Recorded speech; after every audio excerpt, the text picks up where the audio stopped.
Over the course of this class, I've learned so much about gender disparities and their connection to space. But there was one topic that interests me the most, and that was women at work.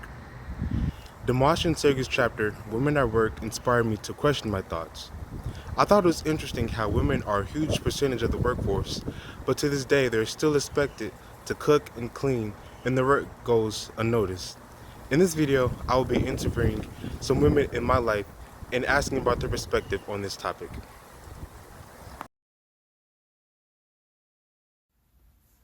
My name is Parsinia Prim, and I'm from Arkansas, Smyko, Arkansas, a little town in Arkansas.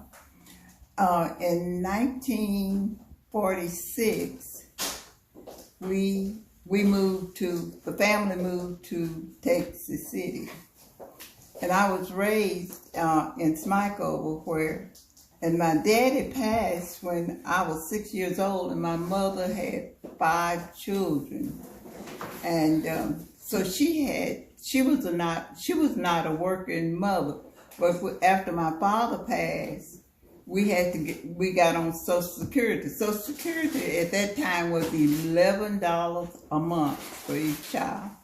Well, the son that graduated from high school could not get Social Security, so he went to work for the sawmill to support himself through college during the winter months. But with $11, that forced my mother to start housekeeping. I think she was keeping a lady's baby whilst the lady worked in the bank. But anyway, after each child gets so far, they would get off of Social Security, and that would increase the remaining children more money. So later on, I'm going to skip high school. I got out of high school, and then I went to beauty college, and then I married.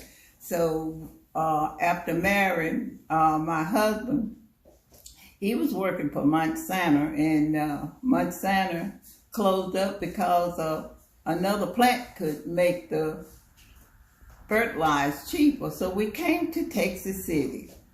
And then that's when things started to happen. We came to Texas, and I had 2 children then, and I went back to school at College of the Mainland and got a certificate for reproduction, and I got hired on at Carbide.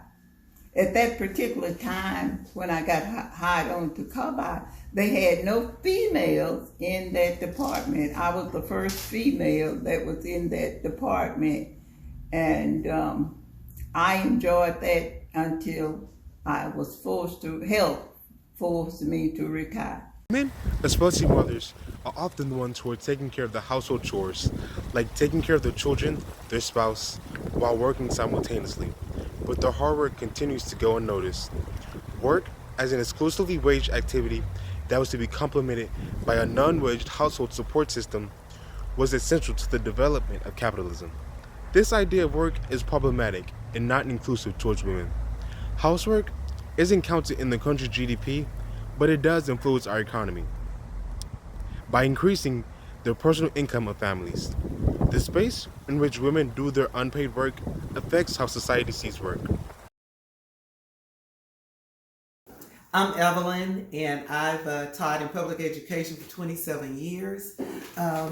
In addition, as a middle school choir director, working with music all the time, that's been my passion, music and children. Also, I work with the youth at my church. And in addition, when I leave school, I say my day is always just half over, because once I get home, I still have the duties as a wife, as a mother, to do all the things in the household that needs to be done. So there are different kinds of work. There's work, of course, that you get paid for. You get a salary and you get vacation time and all of that. But then there's work like I do at the church that I call volunteer work. I'm a part-time musician, but the time and hours that I spend there, do I get anything, how do I put a dollar value to it?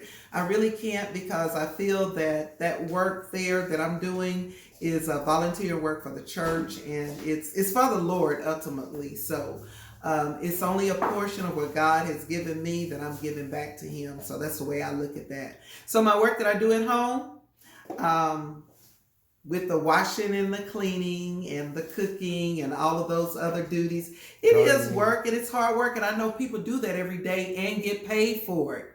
But me as a mother, as a wife, my payment is to see my children flourish, to see a happy home, and that's my payment. So yeah, just because we work doesn't mean that we can always put a dollar value to it. But some things that we receive are much better than money can ever buy, and that's how I view my work. This idea supported the patriarchal capitalist system.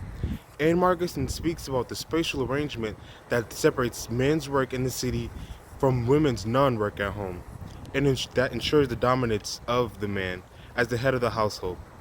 We have seen some progress since the 1980s when Marguson wrote about it, but we still haven't met gender equality in the workplace. For an example, women are only seen as housewives anymore, but their work at home still goes unnoticed. Being a mom and also a mother working outside the home can be a balancing act.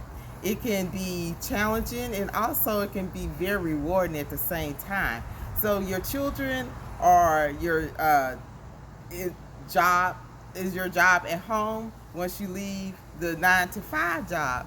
So it's very challenging. It's a balancing act. You can do both at the same time and do it very well if you multitask. And so like Mother's Day is coming up, then that's when you get your pay. You not only get paid, you don't get paid in money when you work at home, but you get paid in hugs and well wishes. And this weekend, Mother's Day is coming up, and your children really appreciate you and show their love for you. 1, 2, 3. My name is Chrissy Lee. I'm a licensed psychological associate. I have a bachelor's in psychology and a master's in juvenile forensic psychology, and I'm currently earning my PhD in clinical psych. Regarding gender disparity in the workplace, in my experience, I found that the psychology field tends to be more female dominant. In my experience, a lot of my supervisors and directors over departments that I've worked with and worked for have been females, which has been very empowering for me. I don't typically see a lot of males in the psychology field, but when I do, I guess as a part of the gender that is more dominant within the field, I don't really experience firsthand the gender disparities that I might see in a more male-dominant industry, such as maybe the business field, maybe in the sports field or marketing field.